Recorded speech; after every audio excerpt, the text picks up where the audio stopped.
ఆసరా పింఛన్దారులకు ముఖ్యమంత్రి రేవంత్ రెడ్డి ఒక భారీ శుభవార్త చెప్పారు. తెలంగాణ రాష్ట్రంలో 3 లక్షల కొత్త పింఛన్లు ఇచ్చేందుకు ప్రభుత్వం పూర్తి స్థాయి ప్రణాళికలు సిద్ధం చేస్తున్నట్టుగా తెలుస్తుంది. దాదాపు ఇప్పటికే 1,28,000 అనర్హుల పెన్షన్లని ప్రభుత్వం కొట్టేసే ప్రయత్నం చేసింది.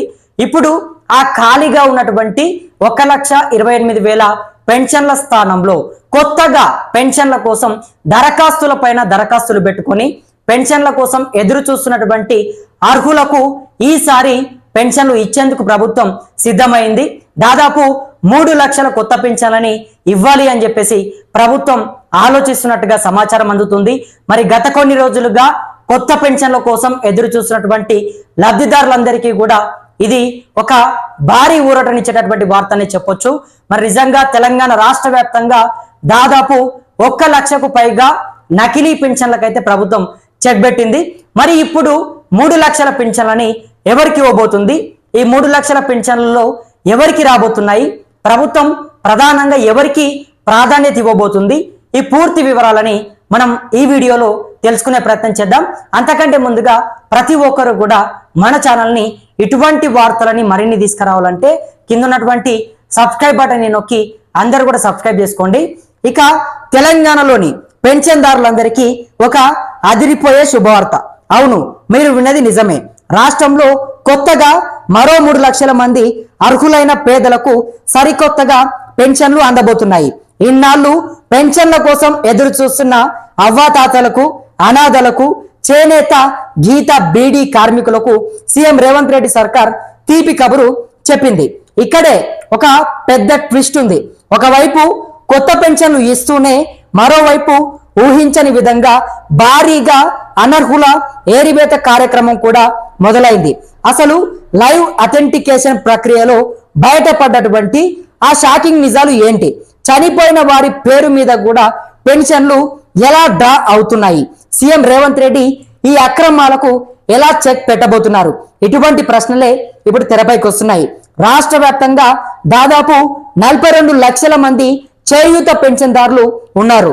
వీరిలో సుమారు 19 లక్షల మంది లబ్ధిదారుల బ్యాంక్ ఖాతాల్లో ప్రతి నెల నేరుగా కోర్ బ్యాంకింగ్ విధానంలో పెన్షన్లు జమ అవుతున్నాయి. అయితే గత కొంతకాలంగా పెన్షన్ల పంపిణీలో సాంకేతిక కారణాల వల్ల కొందరి ధృవీకరణ ప్రక్రియ నిలిచిపోయింది. దాదాపు 12,000 మంది లబ్ధిదారుల ఆధార్ వివరాల్లో తప్పులు ఉండగా మరో 33,000 మందికి బయోమెట్రిక్ ధృవీకరణలో ఇబ్బందులు ఎదురయ్యాయి. వేలి ముద్రలు సరిలేకపోవడము, అదేవిధంగా ఐరిస్ స్కాన్ నమోదు కాకపోవడం వంటి కారణాలతో వీరి వెరిఫికేషన్ పూర్తి కాలేదు. అయితే ఇప్పుడు పెన్షన్దారులకు ఎలాంటి ఇబ్బంది కలగకుండా ఈ సమస్యల పరిష్కారానికి ప్రభుత్వం ప్రత్యేక చర్యలు చేపడుతుంది. మిగిలిన 2 లక్షల మంది లబ్ధిదారుల లైవ్ అథెంటికేషన్ ను కూడా రేవంత్ రెడ్డి సర్కార్ వేగంగా పూర్తి చేస్తుంది. ఇదే సమయంలో కొత్తగా మరో 2 లక్షల మంది అర్హులను గుర్తించే ప్రక్రియ కూడా ప్రారంభమైంది. ఇప్పటి వరకు గుర్తించిన అనర్హుల స్థానంలో అర్హులైన పేదలకు పెన్షన్లు మంజూరు చేయడం ద్వారా కొత్తగా మొత్తం 3 లక్షల మంది నూతనంగా పెన్షన్లు పొందనున్నారు. ఇది నిజంగా పేదలకు శుభవార్త. అయితే ఇక్కడే అసలు కథ మొదలైంది. చేయూత పెన్షన్ పథకంలో కేవలం అర్హులైన లబ్ధిదారులకే పెన్షన్ అందాలనే ఉద్దేశంతో ప్రభుత్వం లైవ్ అథెంటికేషన్ ప్రక్రియను చేపట్టింది. ఈ ప్రక్రియలో రాష్ట్రంలో భారీ స్థాయిలో అక్రమాలు వెలుగు చూశాయి. ఇప్పటి వరకు రాష్ట్ర వ్యాప్తంగా సుమారు 17 లక్షల మంది అంటే 90% లబ్ధిదారుల ధృవీకరణ పూర్తయింది. ఈ ధృవీకరణలో అధికారులు షాక్ అయ్యే నిజాలు తెలిసాయి. ఇప్పటి వరకు జరిగిన తనిఖీల్లో ఏకంగా 95,000 మంది అనర్హులను అధికారులు గుర్తించారు. ఊహించని విధంగా ఇంతమంది అనర్హులు పెన్షన్లు పొందుతున్నారా అనే ప్రశ్న ఇప్పుడు సర్వత్రా వ్యక్తమవుతుంది. సీఎం రేవంత్ రెడ్డి గారు ఈ లూప్ హోల్స్ ని గమనించి ప్రభుత్వ నిధులు దుర్వినియోగం కాకుండా అడ్డుకట్ట వేయాలని అధికారులను ఆదేశించినట్లు తెలుస్తోంది. సంక్షేమ పథకాల అమలులో పారదర్శకతను పెంచేందుకు ప్రభుత్వం గట్టిగా అడుగులు వేస్తోంది. అసలు ఆ 95,000 మంది అనర్హులు ఎవరు? వారి వివరాలు వింటే ఎవరైనా ముక్కున వేలు వేసుకోవాల్సిందే. అవును, ఈ 95,000 మందిలో దాదాపు 63,000 మంది ఇప్పటికే మరణించారు. చనిపోయినప్పటికీ వారి పేర్లపై పెన్షన్లు ఇంకా కొనసాగుతూనే ఉన్నాయి. చనిపోయిన వారి పేరుతో డబ్బులు ఎవరు డ్రా చేస్తున్నారు, ప్రభుత్వ ఖజానాకు ఎవరు కన్నం వేస్తున్నారు అనే యాంగిల్లో విచారణ కొనసాగుతుంది. ఇంతేనా, ఇంకా ఉంది. మరో 27,000 మంది లబ్ధిదారుల అడ్రస్సు ఆచూకీ అస్సలు లభించడం లేదు. అధికారులు వారి నమోదైన మొబైల్ నంబర్లకు పలుమార్లు సంప్రదించినప్పటికీ ఎలాంటి స్పందన రావడం లేదు. అంటే వీరు అసలు వాస్తవంగా ఉన్నారా, లేక వీరి పేర్లపై ఎవరైనా అక్రమంగా పెన్షన్లు నొక్కుతున్నారా అనే అనుమానాలు బలపడుతున్నాయి. వీటికి తోడు సుమారు 5,000 మంది తెలంగాణ రాష్ట్రం వెలుపల అంటే ఇతర రాష్ట్రాల్లో నివసిస్తున్నట్లు గుర్తించారు. వీరు ఇతర రాష్ట్ర ప్రభుత్వాల సంక్షేమ పథకాల ప్రయోజనాలు కూడా పొందుతున్నట్లు ప్రాథమికంగా తేలింది. అలాగే మరో 700 మంది లైవ్ అథెంటికేషన్ కు సహకరించకుండా పెన్షన్ కొనసాగింపుపై ఎలాంటి ఆసక్తి చూపట్టడం లేదని అధికారులు చెప్తున్నారు. ఈ దొంగ పెన్షన్ల వెనుక ఉన్న అసలు సూత్రధారులు ఎవరు అనేది ఇప్పుడు తేలాల్సి ఉంది. మరోవైపు పెన్షన్ల అక్రమాలపై వరుసగా ఫిర్యాదులు రావడంతో ప్రభుత్వం సోషల్ ఆడిట్ సైతం నిర్వహిస్తోంది. ఈ ఆడిట్ లో విస్తుపోయే వాస్తవాలు బయటపడుతుండటంతో ప్రభుత్వం ప్రత్యేక ఫోకస్ పెట్టింది.